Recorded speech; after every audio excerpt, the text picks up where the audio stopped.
Hello everyone, एक बार फिर से हम आपके सामने हैं पार्ट 8 के साथ चैप्टर 4 डिटरमिनेंट क्लास 12 के लिए। अब से पहले हम 7 पार्ट्स बना चुके हैं इस चैप्टर के, जिसमें हम लोग प्रॉपर्टीज़, डिटरमिनेंट कैसे फाइंड करना है और एडजॉइंट कैसे निकालना है, इनवर्स किस तरीके से निकालना है, माइनर्स क्या है, कोफैक्टर्स क्या है, ये सब चीज़ें कर चुके हैं। तो अब तक हम लोग डिटरमिनेंट के लगभग जितने भी पहलू हैं इस चैप्टर के रिगार्डिंग वो सभी कर चुके हैं। अब केवल हमारा एक पार्ट बचा है इसके अंदर कि एप्लीकेशन ऑफ डिटरमिनेंट, कि डिटरमिनेंट का यूज़ क्या है हमारी लाइफ में या इंजीनियरिंग में या मैथमेटिक्स के अंदर। क्लास 12 के अंदर जितना पार्ट दिया हुआ वो केवल उसने ऐसी इक्वेशंस या ऐसे टॉपिक पर रोका हुआ आपको जहाँ पर इन इक्वेशंस का, जिसका हम यूज़ करेंगे थोड़ी देर में, उसका जो यूनिक सॉल्यूशन होगा।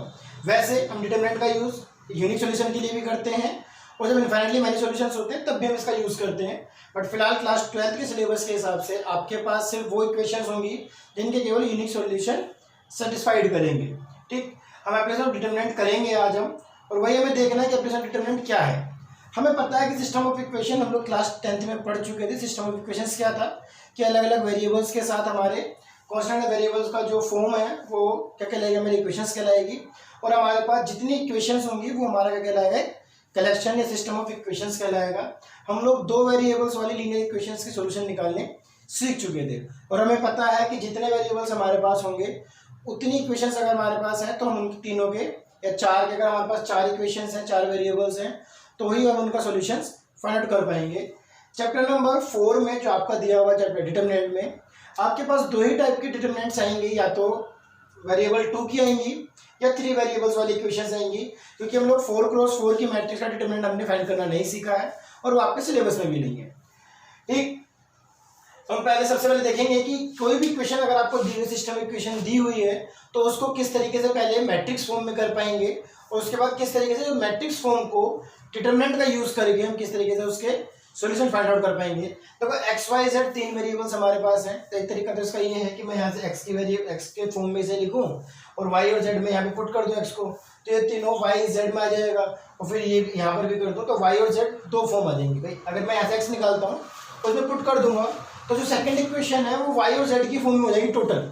अगर मैं सिमिलरली वही एक्स की वैल्यू थर्ड इक्वेशन में पुट कर दूंगा तो थर्ड इक्वेशन में मेरी किस में हो जाएगी, वाई और जेड में, और उसके बाद इक्वेशन नंबर 2 और इक्वेशन नंबर 3 वाई और जेड में है। तो इन दो वेरिएबल, इन दो इक्वेशंस को यूज कर मैं पहले वाई और जेड की वैल्यू निकालूंगा, और वाई और जेड निकालने के बाद मैं वापस इक्वेशन नंबर 1 जो मैंने एक्स की फॉर्म में चेंज की है उसमें पुट करूंगा तो मेरा एक्स निकल जाएगा।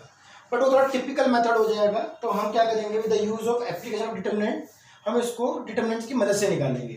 सबसे पहले मैं इसका प्रोडक्ट रूल, जो हमने प्रोडक्ट सीखा है मैट्रिक्स का, उसको अगर मैं देखूं, इसका बैक स्टेप देखूं कि कैसे आया होगा, तो सबसे पहले मैं इसको अगर लिख सकता हूं तो क्या मैं इसको इस तरीके से लिख सकता हूं 2 3 1 3 2 और 1 5 -6 1। ठीक, मेरे पास 3 वेरिएबल्स हैं एक्स वाई जेड और यहाँ पर मेरे पास इनका प्रोडक्ट है, मीन्स इनका जो आंसर है वो है -4 -2 है 14। मैं इसको इस तरीके से लिख सकता हूँ। अगर आप ध्यान से देखोगे जब मैं इसको वापस मल्टीप्लाई करूँगा तो ये हो जाएगा 2x + 3y + 5z, क्योंकि मैं क्या करता हूँ रो की मल्टीप्लाई कॉलम से करूँगा। तो पहला क्वेश्चन हो जाएगा 2x + 3y + 5z is equals to क्यों, क्योंकि अगर मैं इसको मल्टीप्लाई करता हूँ, केवल एक करके देख रहे हैं, तो मैं इसको लिखूंगा इस तरीके से 2x + 3y + 5z। सिमिलरली दूसरी क्वेश्चन आएगी, तीसरी आएगी, और मेरे पास इक्वल्स टू में 4 -2 और 14। और जब मैं डिटरमिनेंट को कंपेयर करूंगा, मैट्रिक्स को कंपेयर करूंगा, तो पहली वाली इक्वेशन पहले वेरिएबल के इक्वल, पहली वैल्यू के इक्वल रहेगी, क्योंकि कोरस्पॉन्डिंग एलिमेंट्स इक्वल होते हैं। तो यहाँ पर ये a11 होगा, इधर ये भी a11 होगा, तो दोनों के कोरस्पॉन्डिंग एलिमेंट्स क्या होंगे, इक्वल होंगे। तो हम कह सकते हैं कि 2x + 3y + 5z किसके इक्वल होगा, 4 के। तो मैं कह सकता हूँ कि इसका ही बैक स्टेप था ये वाला, तो मैं इसको इस तरीके से लिख सकता हूँ, मीन्स अपनी जो सिस्टम ऑफ इक्वेशन है मेरा, मैं उसको इस तरीके से मैट्रिक्स फॉर्म में लिख सकता हूँ। मैं मान लेता हूँ ये जो मैट्रिक्स है ये कोई ए मैट्रिक्स है, मैं इसको एक वेरिएबल मैट्रिक्स मान लेता हूँ x, और ये हमारे पास क्या है, कोई और मैट्रिक्स है b, तो मैं इसको लिख सकता हूँ ax = b। और चैप्टर नंबर 3 में हम लोगों ने पढ़ा था कि अगर मुझे किसी मैट्रिक्स का वेरिएबल निकालना है तो मैं क्या करूँगा, बोथ साइड a इनवर्स से मल्टीप्लाई कर सकता हूँ, और a इनवर्स इंटू a क्या होता है हमारे पास, आइडेंटिटी मैट्रिक्स हो जाएगी। तो ये हो जाएगा हमारे पास Ix = a इनवर्स b, और हमें पता है कि आइडेंटिटी इंटू सम मैट्रिक्स, कोई भी मैट्रिक्स करूंगा तो वापस क्या आ जाएगा, x ही आ जाएगा। तो मेरे पास आ गया x matrix = a inverse b। तो अगर मुझे, और x क्या है मेरा, x क्या है, XYZ की वैल्यूज आ जाएंगी। तो x मैट्रिक्स अगर मेरे को निकालनी है तो कैसे निकालूंगा कि जो भी मेरे पास A मैट्रिक्स है उसका इनवर्स मल्टीप्लाई कर दूंगा B मैट्रिक्स को, और हमें डिटरमिनेंट में अच्छे से पता है कि हमारा A इनवर्स किस तरीके से निकलेगा। तो अगर मैं A इनवर्स निकालूंगा तो A इनवर्स कैसे आएगा, 1 determinant of A multiply by adjoint of A। तो यहाँ से मेरे पास A इनवर्स आ जाएगा, और जैसे ही मेरे पास A इनवर्स आएगा, प्रोडक्ट मैट्रिक्स मेरे पास है ही कि वो क्या है B, दोनों का मल्टीप्लाई करूंगा तो मेरे पास क्या आ जाएगा, X मैट्रिक्स आ जाएगा। अब कुछ कंडीशंस हैं वो देखते हैं, इतना नोट कीजिए। अभी मैंने कहा कि कुछ कंडीशंस होंगी। हमारे पास 3 मैट्रिक्स हैं, वेरिएबल जनरल फॉर्म में लेके चलते हैं कि जनरल फॉर्म में किस तरीके से जनरलाइज किया जाएगा। 3 मैट्रिक्स हमारे पास A1x plus B1y plus C1z equal to D1। Similarly second equation, third equation, मैं इसको अभी आपको बताया किस तरीके से हम इसे मैट्रिक्स फॉर्म में लिख सकते हैं। तो A1 A2 A3 B1 B2 B3 C1 C2 C3 एक मैट्रिक्स हो जाएगा जिसको हम A मैट्रिक्स का नाम देंगे।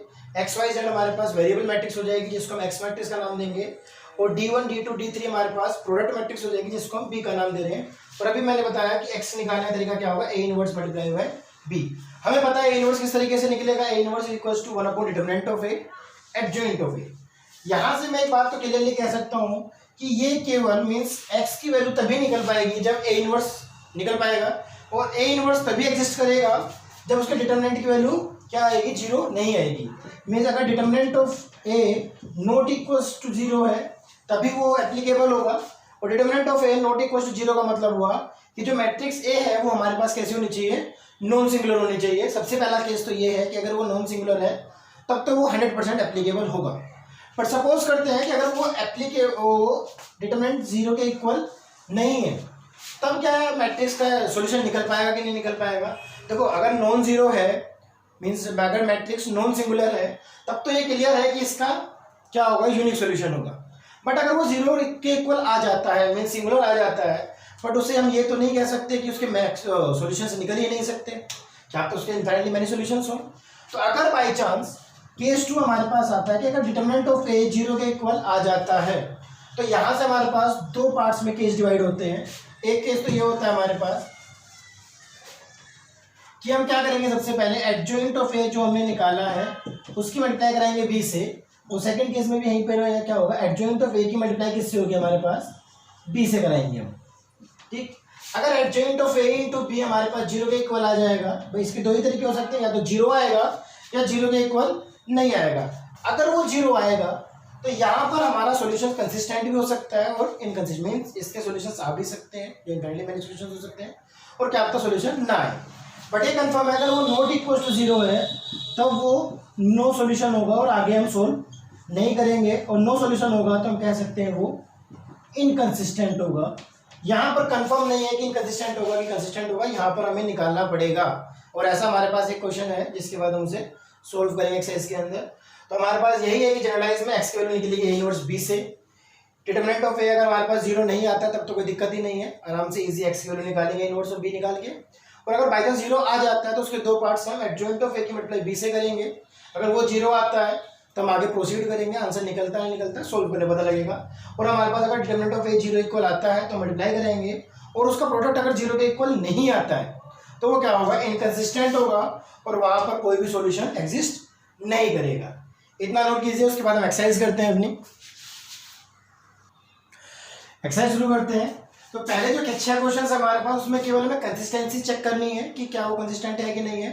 कुल मिलाकर अगर डिटरमिनेंट A के इक्वल डिटरमिनेंट ऑफ A जो है मतलब जो मैट्रिक्स A लेंगे, अगर वो 0 आ जाता है तो हम adjoint of A multiply by B करेंगे। अगर डिटरमिनेंट ऑफ A 0 के इक्वल नहीं आता मीन्स अगर A नॉन सिंगुलर होता है तब तो डायरेक्टली हम कह देंगे कि वो कंसिस्टेंट है। अगर A 0 नहीं आएगा तो जो भी प्रोसेस बताया था कि एडजॉइंट ऑफ A की मल्टीप्लाई B से करेंगे, उसके बाद चेक करेंगे कि क्या प्रोडक्ट 0 आ रहा है कि नहीं आ रहा है, उसके बाद हम कंसिस्टेंसी के बारे में बता पाएंगे।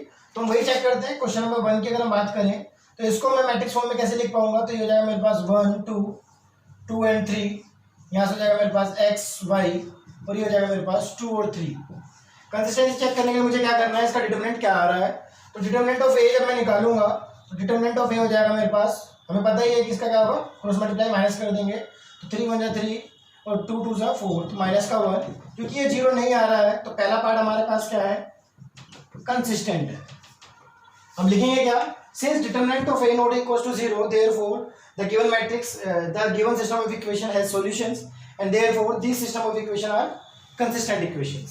ठीक, सिमिलरली क्वेश्चन नंबर 2 में भी ऐसे करेंगे। क्वेश्चन नंबर 2 की अगर हम बात करें तो क्वेश्चन नंबर 2 को हम लिख सकते हैं 2 1 -1 and 1, ये हो जाएगा हमारे पास x y और यहाँ से हो जाएगा हमारे पास 5 and 4। मल्टीप्लाई करूँगा डिटरमिनेंट निकालने के लिए तो हो जाएगा 2 1 2 minus minus plus 1 1 1 3 not equal to 0 है तो ये भी क्या हो जाएगा, कंसिस्टेंट हो जाएगा। बट अगर आप ध्यान से देखोगे क्वेश्चन नंबर 3 को,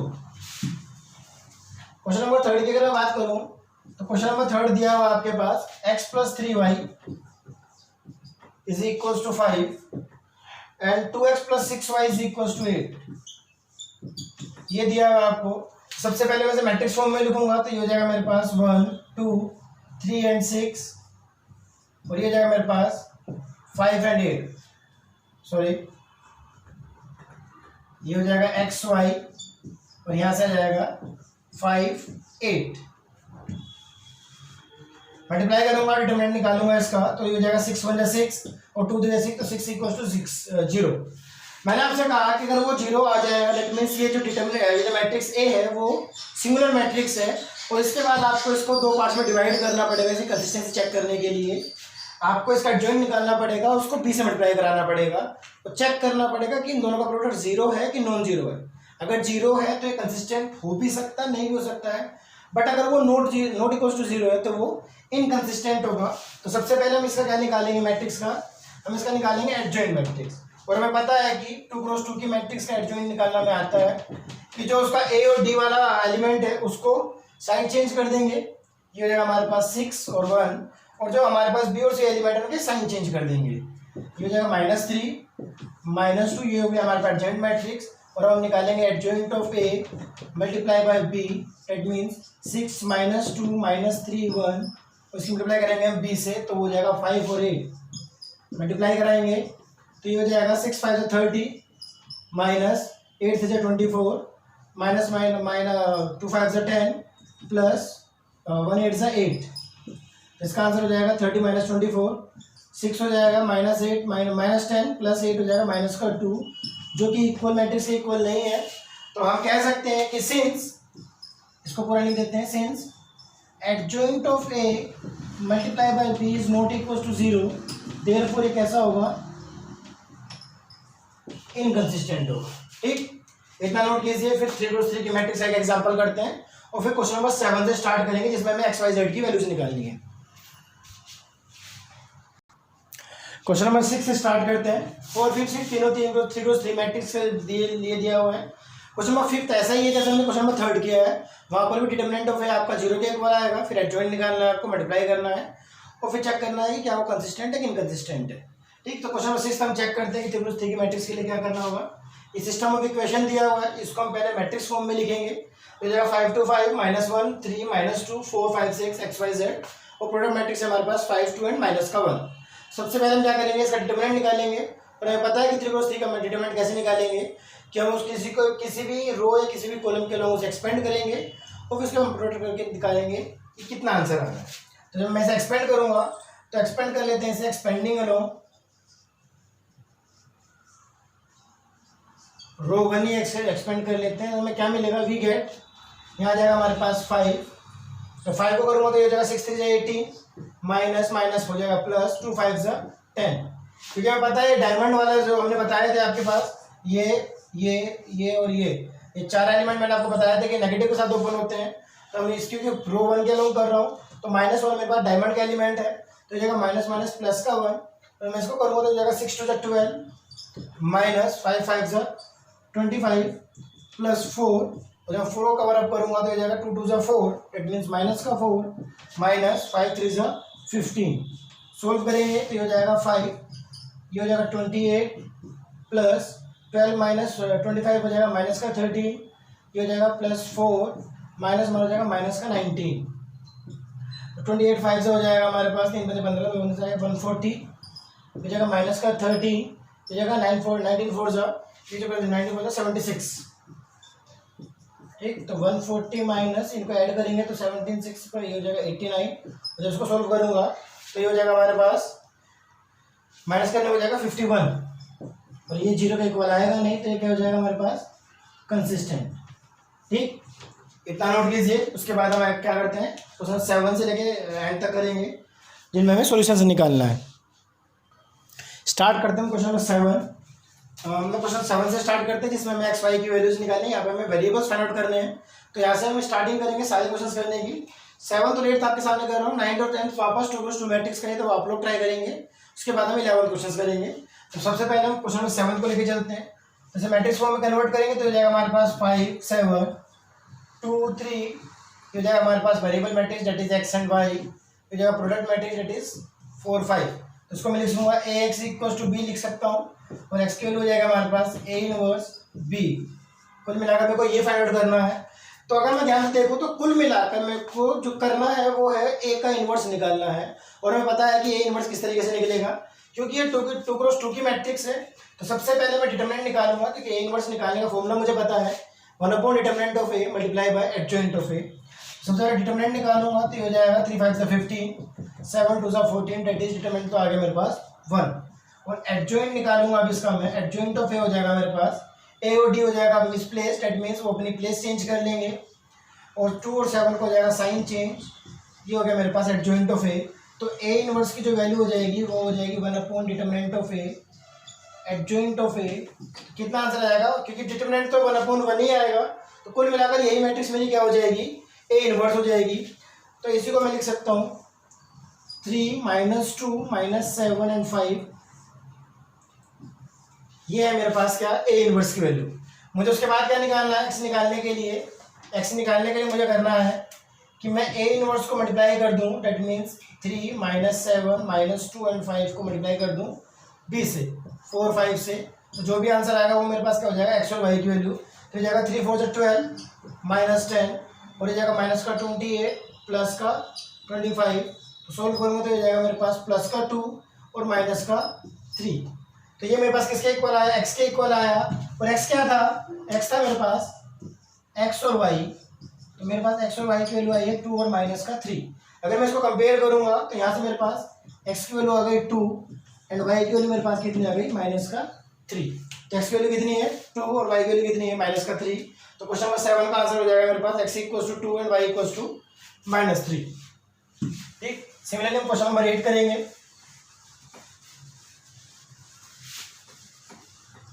क्वेश्चन नंबर जब 8 को करूंगा तो इसको मैं लिख सकता हूँ मैट्रिक्स फॉर्म में लिखा जाएगा ये 2 3 माइनस का 1 4 एक्स वाई, और ये जाएगा हमारे पास -2 एंड 3। और जब मैं इसको सोल्व करूंगा तो मैं सबसे पहले क्या निकालूंगा, यहाँ पर भी डिटरमिनेंट ऑफ ए। और ये जाएगा मेरे पास 2 4 जा 8 और माइनस माइनस जाएगा प्लस, 3 1 जा 3, तो ये जाएगा 11। ठीक, और ए इनवर्स निकालने के लिए मुझे क्या निकालना है, सबसे पहले एडजॉइंट निकालना है। तो एडजॉइंट ऑफ ए हो जाएगा मेरे पास,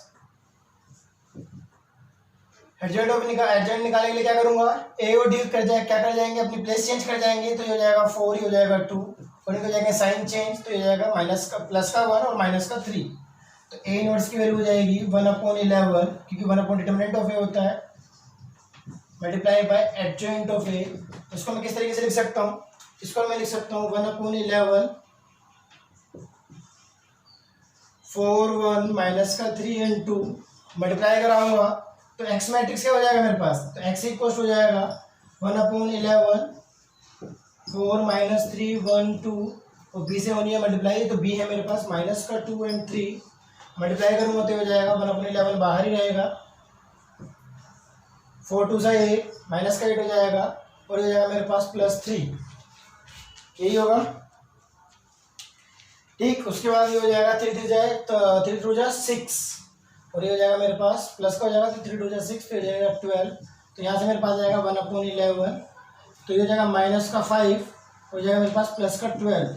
तो जब मैं सोल्व करूँगा, इसको जब मल्टीप्लाई कराऊंगा तो एक्स की वैल्यू मेरे पास हो जाएगी, एक्स था मेरे पास एक्स एंड वाई, और यहाँ से मेरे पास पहला आंसर हो जाएगा माइनस का 5/11, और दूसरा हो जाएगा मेरे पास 12/11। तो ऑन कंपेयर एक्स की वैल्यू जाएगी मेरे पास 5/11 एंड वाई की वैल्यू हो जाएगी मेरे पास 12/11। ठीक, तो क्वेश्चन नंबर 7 और 8 हो गया हमारे पास। 9 10 आप लोग ट्राई करेंगे।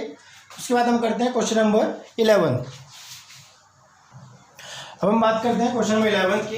उम्मीद करते हैं आप लोगों को इक्वेशन जो दी हुई है उस इक्वेशन से मैट्रिक्स फॉर्म बनाना आ गया होगा। तो मैंने इसे डायरेक्ट मैट्रिक्स फॉर्म में लिखा है। तो हमारे पास इक्वेशन दी हुई थी 2x plus y plus z is equal to 1, x minus का 2y minus z is equal to दिया हुआ 3/2, और हमें थर्ड इक्वेशन में x दिया ही नहीं था, वहाँ पे दिया हुआ था 3y minus 5z equal to 9। उसी को मैट्रिक्स फॉर्म में लिखा है। सबसे पहले मैं क्या करूँगा, यहाँ पर डिटरमिनेंट निकालूंगा, और डिटरमिनेंट ऑफ ए मुझे पता है कि ज़्यादा आसान किसमें बनेगा, कॉलम 1 क्या लूँगा। अगर मैं इसको एक्सपेंड करता हूँ तो ज़्यादा इजी पड़ेगा, क्योंकि यहाँ पे मेरे को थर्ड एलिमेंट की वैल्यू नहीं निकालनी पड़ेगी। तो मेरे को थर्ड कॉलम फर्स्ट क्या लूँगा, एक्सपेंड करता हूँ, तो ये हो जाएगा हमारे पास 2। इसको सॉल्व करूँगा तो ये हो जाएगा minus minus plus 5 to 10, minus हो जाएगा प्लस 3, फिर हो जाएगा माइनस का 1, क्योंकि ये डायमंड की वैल्यू पड़ती है, नेगेटिव के साथ ओपन होगा, तो हो जाएगा माइनस 5 और माइनस का 3, तो हो जाएगा हमारे पास 2 × 13 माइनस माइनस 5 माइनस 3 हो जाएगा माइनस का 8, और माइनस 1 हो जाएगा हमारे पास प्लस, तो 13 × 26 प्लस 8 हो जाएगा हमारे पास 34, और 34 हमारे पास क्या है, वो 0 के इक्वल नहीं है। इसका सॉल्यूशंस तो फाइंड आउट हम कर सकते हैं। इसको ध्यान रखेंगे कि इसका 34 आंसर आया था, और हमें पता है कि ए इनवर्स निकालने के लिए डिटरमिनेंट चाहिए। डिटरमिनेंट हम लोग लिख लेते हैं साइड में कि डिटरमिनेंट की वैल्यू कितनी आई है, मेरे पास 34 आई है। ठीक, मुझे पता है कि मुझे निकालना है एडजॉइंट ऑफ ए। देखो 2 × 2 की मैट्रिक्स का एडजॉइंट तो निकल जाता है आराम से, और 3 × 3 की मैट्रिक्स के एडजॉइंट के लिए हमने पढ़ा था कि जो एडजॉइंट मैट्रिक्स होती है वो कोफैक्टर मैट्रिक्स का ट्रांसपोज होती है। तो मुझे पता है कि मैं कोफैक्टर मैट्रिक्स अगर निकाल लूँगा तो उसका ट्रांसपोज निकाल लेंगे तो मेरे पास एडजॉइंट आ जाएगा। तो मैं क्या करूँगा, यहाँ पर एडजस्ट कर लेता हूँ कि यहाँ पर मैं कोफैक्टर मैट्रिक्स निकालूंगा, उसका ट्रांसपोज का साइन लगा दिया है, तो उसका ट्रांसपोज निकाल कर जो भी मेरे पास आंसर आएगा तो मेरे पास क्या हो जाएगा, डिटरमिनेंट ऑफ ए। ध्यान रहे कि ट्रांसपोज में केवल 4 ही ऐसे एलिमेंट्स हैं जिनके साइन चेंज होते हैं। वही डायमंड रिंग वाले एलिमेंट जो थे हमारे पास, ये हमारे पास ये वाला एलिमेंट A12, 21, 32 एंड हमारे पास 23। तो इनको पहले हम नॉर्मल आंसर्स निकालेंगे, नो एलिमेंट्स के आंसर निकालेंगे कोफैक्टर्स के, और उसके बाद इन 4 एलिमेंट के साइन हम क्या करेंगे, चेंज कर देंगे। तो सबसे पहले हम A11 का कोफैक्टर निकालते हैं। तो A11 का कोफैक्टर हो जाएगा हमारे पास, हो जाएगा प्लस का 10 माइनस का प्लस का 3, तो हो जाएगा हमारे पास 13। सिमिलरली जब मैं A12 का कोफैक्टर निकालूंगा 1 के लूँ तो हो जाएगा मेरे पास 5, मतलब माइनस का 5। सिमिलरली जब मैं A13 का आंसर निकालूंगा तो हो जाएगा मेरे पास 3, क्योंकि 1 और ये हो जाएगा 3 1 0, ये हो जाएगा 0, तो हो जाएगा हमारे पास 3। जब मैं 2 1 का निकालूंगा तो हो जाएगा 8। सिमिलरली जब 2 3 का तो माइनस का 10, और जब मैं इसका निकालूंगा 2 3 का तो ये सोल्व हो जाएगा 3 2 6, और ये हो जाएगा मेरे पास 0, तो ये हो जाएगा हमारे पास 6। और सिमिलरली मैं इसका जब थर्ड रो निकालूंगा तो 0 के लिए मेरे पास हो जाएगा माइनस का 1, और मेरे पास माइनस का 2, डेट मीन्स माइनस प्लस का 1, तो जाएगा मेरे पास प्लस 1। सिमिलरली मेरे पास ये निकलेगा माइनस का 3, एंड देन लास्ट एलिमेंट जो मेरे पास होगा ये हो जाएगा 2 2 4, माइनस का 4 माइनस का 1, डेट मीन्स माइनस का 5। तो मैंने आपसे कहा कि जब कोफैक्टर निकाल लेंगे तो 4 डायमंड वाले जो एलिमेंट्स हैं उनके साइन चेंज करेंगे, ये हो जाएगा प्लस का, ये माइनस का, ये प्लस और ये माइनस। अब मैं क्या करूँगा, इनको एडजॉइंट का वो निकाल लूँगा ट्रांसपोज। तो यहाँ मेरे पास 13, 5 एंड 3, -8, -10, -6, 1 3 एंड माइनस का 5। तो ये जो मेरे पास मैट्रिक्स आएगी ये क्या हो जाएगी, मेरे पास एडजॉइंट मैट्रिक्स हो जाएगी ए की। तो मुझे बहुत आराम से पता है कि एक्स मैट्रिक्स किस तरीके से निकलेगी। एक्स मैट्रिक्स निकलेगी जब मैं ए मैट्रिक्स की मल्टीप्लाई, अगर मैं इसी को चेंज करूँ तो यहाँ से अगर मैं एक्स निकालने लगूँ तो एक्स मैट्रिक्स कब निकलेगी मेरे पास, सो जब तो इनवर्स नहीं निकाला तो ए इनवर्स निकालना है। तो एडजॉइंट मैट्रिक्स के बाद हमें ए इनवर्स निकालना है, और ए इनवर्स हो जाएगा 1 determinant of A det is 34, और मैट्रिक्स की मल्टीप्लाई डेट मीन्स 13, 5, 3, -8, -10, -6, 1 3 माइनस का 5। एक्स मैट्रिक्स किस तरीके से निकलेगा, तो जाएगा हमारे पास 1/34, मल्टीप्लाई करूँगा मैं 13, 5, 3, -8, -10, -6, 1 3 -5, और इसकी मल्टीप्लाई होगी बी मैट्रिक्स से, डेट मीन्स 1 3/2 और 9। तो मल्टीप्लाई करेंगे इसकी तो ये जाएगा मेरे पास 1/34, मल्टीप्लाई करेंगे तो क्या हो जाएगा, ये हो जाएगा 13, माइनस माइनस हो जाएगा माइनस, 2 से 8 कट जाएगा 4, 4 3 12 प्लस 9, ये हो जाएगा मेरे पास 5, माइनस 2 से 10 कटेगा तो 5, 5 3 15, ये जाएगा प्लस का 9 3 27, 3 1 जा 3, माइनस माइनस माइनस हो जाएगा, 2 से 6 कटेगा, 3 3 3 जा 9 और माइनस का हो जाएगा 9 5 जा 45। इसको सोल्व करेंगे तो ये हो जाएगा 1/34। इसको ऐड करो, ऐड करेंगे तो ये हो जाएगा हमारे पास 13 12।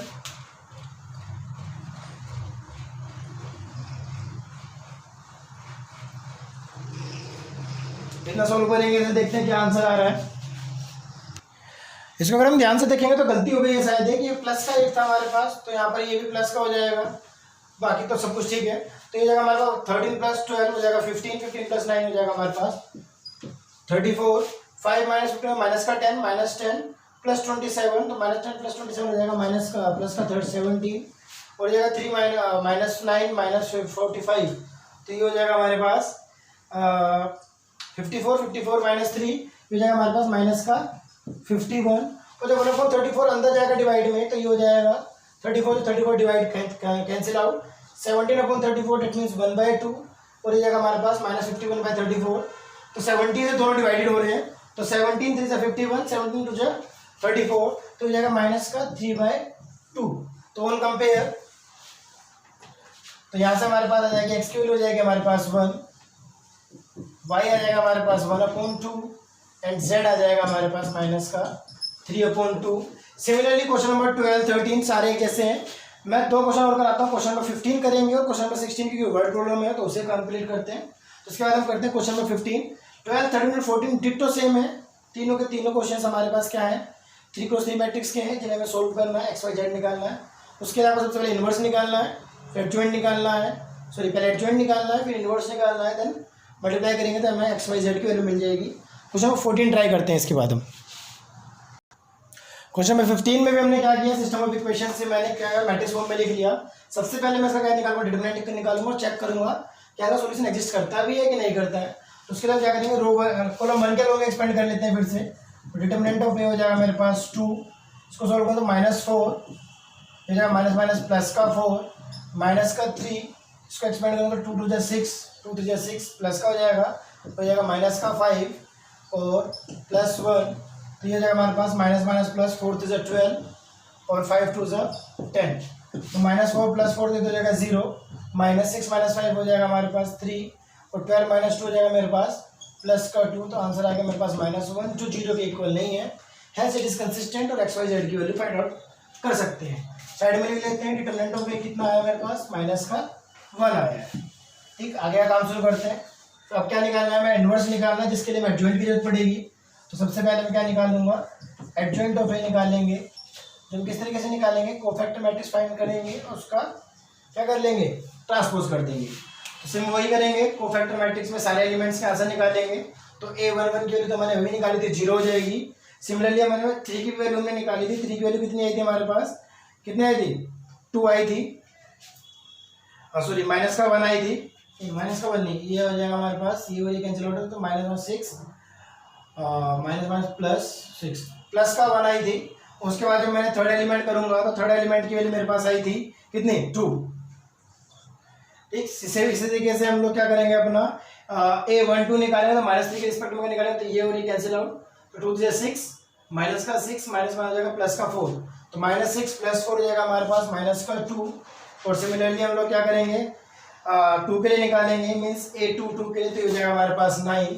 और उसके बाद हम निकालेंगे A23 के लिए, सॉरी 9 नहीं आएगा, माइनस का 9 आ जाएगा।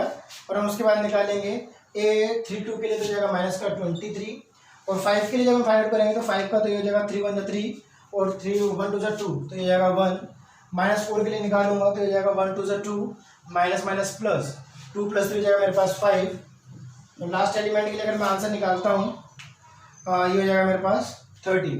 और उसके बाद मुझे वही करना है, अपने डायमंड एलिमेंट्स के साइन चेंज करूंगा तो ये जाएगा प्लस का 2 माइनस का 1 प्लस का 23 माइनस का 5। तो मेरे पास उसके बाद क्या निकालना, डिटरमिनेंट ट्रांसपोज करना तो ये जाएगा 0 2 1 -1 -9 -5 2 23 और 30। उसके बाद मुझे निकालना है A इनवर्स, और A इनवर्स होता है 1 determinant of A adjoint of A। तो मुझे पता है कि डिटरमिनेंट इस बार आया -1, तो कुछ नहीं करना, सारे नंबर्स के साइन चेंज कर दूंगा। तो A इनवर्स की वैल्यू कितनी हो जाएगी, ये तो 0 ही रहेगा, ये जगह प्लस का 1 माइनस का 2 ये भी हो जाएगा माइनस का 2 प्लस का 9 माइनस का 23 माइनस 1 प्लस 5 माइनस का 30। एक बार रिकैप कर देते हैं कि कितना सही तो है, कोई गलती तो नहीं हुई है साइन वगैरह की। तो चेक करेंगे तो हमने देखा कि 0 माइनस तो सारे सही हैं। उसके बाद हमें क्या करना है, एक्स निकालना है। एक्स निकालने के लिए इनवर्स के साथ मल्टीप्लाई कर देंगे। एक्स इक्वल टू हो जाएगा हमारे पास 0 minus 2 minus 1 minus 2 minus 23 and minus 13।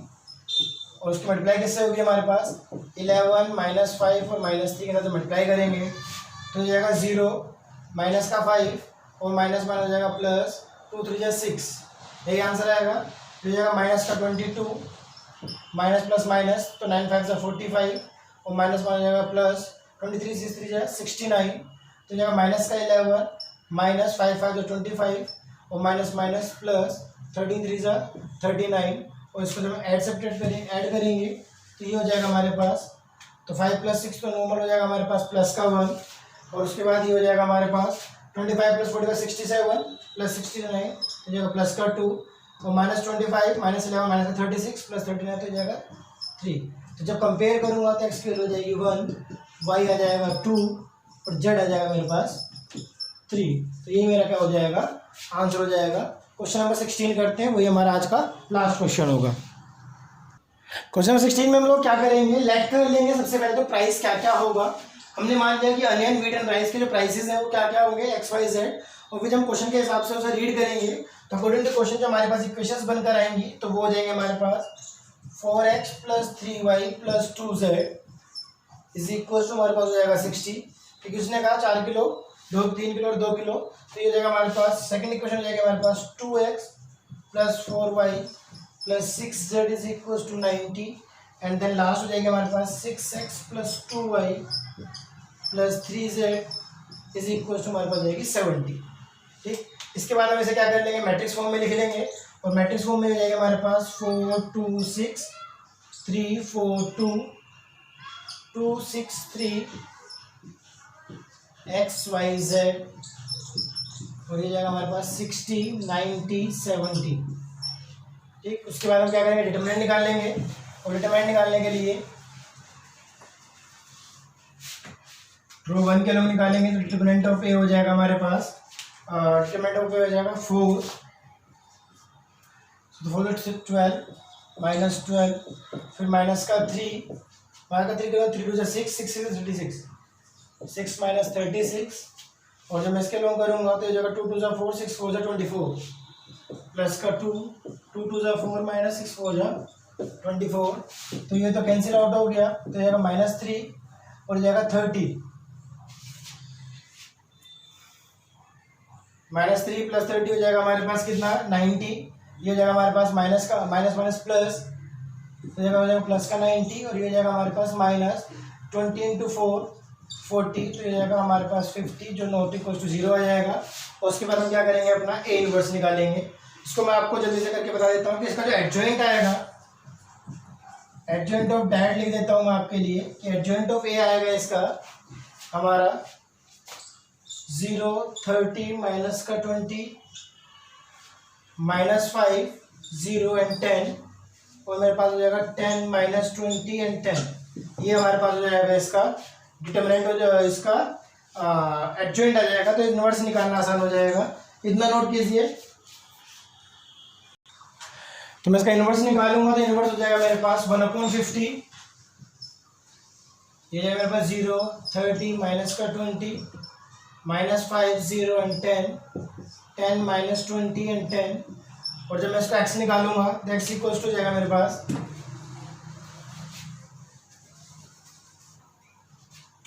X equal to जाएगा मेरे पास 1/50